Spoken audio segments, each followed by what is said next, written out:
तब नारद जी ने कहा, अगुण अमान मातु पितु हीना, अगुण अमान मातु पितु हीना, उदासीन सब संशय छीना, उदासीन सब संशय छीना, अगुण अमान मातु पितु हीना, अगुण अमान मातु पितु हीना, उदासीन सब संशय छीना, उदासीन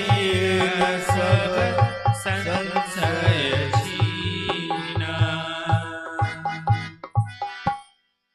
नारद जी ने कहा कि इनके जो पति होंगे वह अगुण होंगे। अब अगुण शब्द का अर्थ हिमांचल जी ने अपने विचार से निकाला कि इनके जो पति होंगे, हमारी जो पुत्री के पति होंगे वह अगुण होंगे, अर्थात उनमें कोई गुण होगा ही नहीं, उनमें कोई गुण नहीं होगा। परंतु नारद जी के कहने का तात्पर्य कुछ अलग था। नारद जी कहना चाहते थे अगुण के अर्थ से कि इनके जो पति होंगे वह अगुण यानी गुणातीत होंगे। यह संसार 3 गुणों से मिलकर के बना है, सतोगुण, रजोगुण और तमोगुण। इन्हीं तीनों गुणों से पूरा यह संसार व्याप्त है। प्रत्येक मनुष्य के भीतर ये 3 गुण विद्यमान होते हैं, परंतु इनके होने वाले पति के भीतर ये तीनों गुणों से परे होंगे, इसलिए उनका नाम अगुण होगा।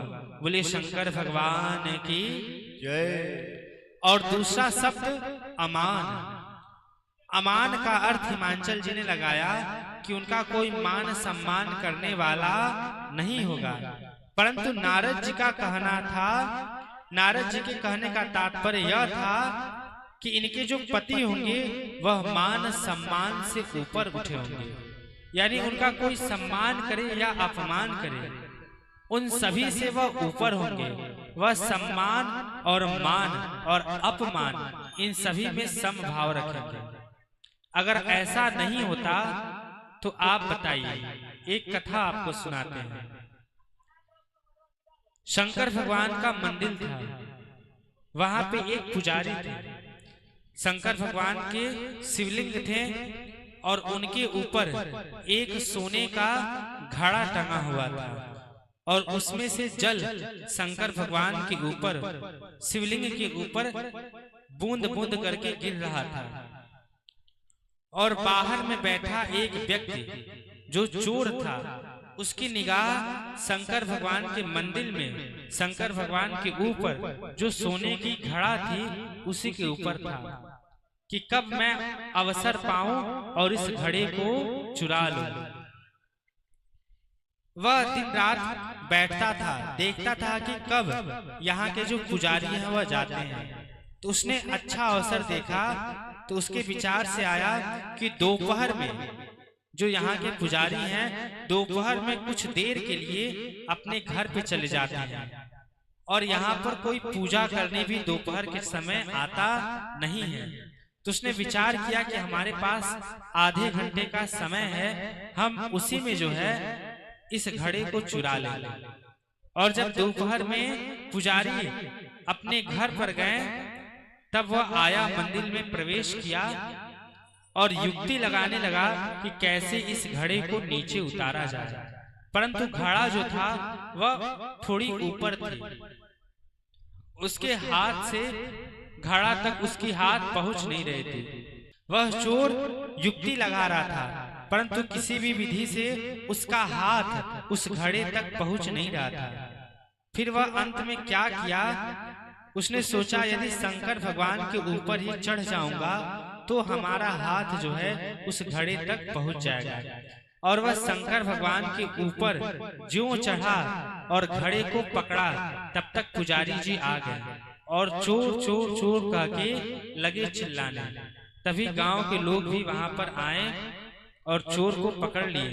परंतु शंकर भगवान इतने दयालु हैं कि वहीं पे तुरंत प्रकट हो गए और बोले कि यह चोर नहीं, यह हमारा तो परम भक्त है। पुजारी जी बोले कि वाह प्रभु, मैंने इतने दिनों से आपकी सेवा की, परंतु हमें आप दर्शन नहीं दिए।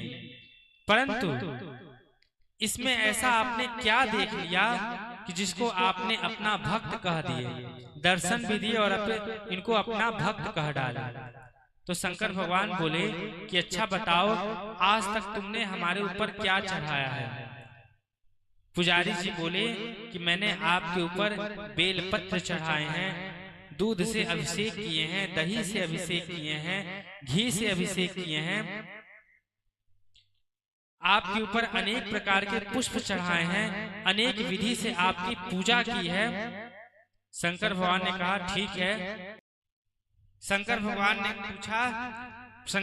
ने कहा अच्छा, परंतु तुमने केवल हमारे ऊपर सांसारिक द्रव्य को ही चढ़ाया है, परंतु जिसे तुम चोर कह रहे हो, यह आज स्वयं अपने आप को ही हमारे ऊपर चढ़ा दिया है।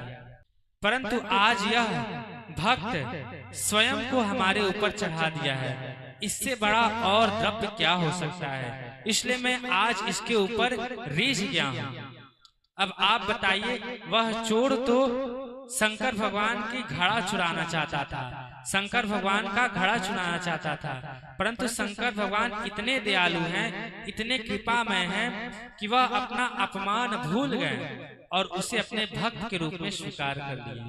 उसे अपने ऊपर चढ़ा हुआ जान करके शंकर भगवान यही समझे कि वह स्वयं अपने आप को ही हमारे ऊपर चढ़ा दिया है।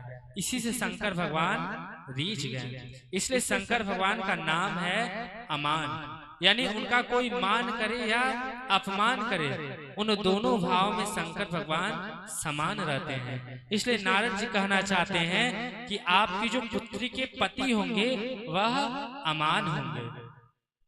और तीसरा शब्द मातु पितु हीना। हिमांचल जी इसका अर्थ लगाएं कि हमारी पुत्री के जो पति होंगे उनके माता पिता होंगे ही नहीं, वह वैसे आवारा लावारिस घूमने वाले होंगे। परंतु नारद जी का कहना था, नारद जी के कहने का तात्पर्य था कि शंकर भगवान के माता पिता नहीं होंगे, अपितु ये ही पूरे ब्रह्मांड, पूरे संसार के विश्वनाथ होंगे। पूरे ब्रह्मांड, पूरे संसार के माता पिता होंगे। अर्धनारीश्वर के रूप में ये पूरे संसार के माता पिता होंगे। बोले अर्धनारीश्वर महादेव की। और उसके बाद उदासीन सब संशय छीना। और आगे नारद जी कहते हैं, जोगी जटिल अकाम मन नगन अमंगल वेश। हे हिमांचल जी, आपकी पुत्री के पति जोगी होंगे, जटिल यानी जटाधारी होंगे, अकाम मन निष्काम हृदय के होंगे, नगन अमंगल वेश, शरीर पे कोई वस्त्र नहीं होगा, केवल लंगोट धारण करेंगे, और अमंगल वेश नर मुंडों की माला जो है अपने शरीर पर धारण करेंगे, हड्डियों से ही अपने शरीर को ढकेंगे, सांप बिच्छू इसी को ही अपने शरीर पर लपेटे रहेंगे।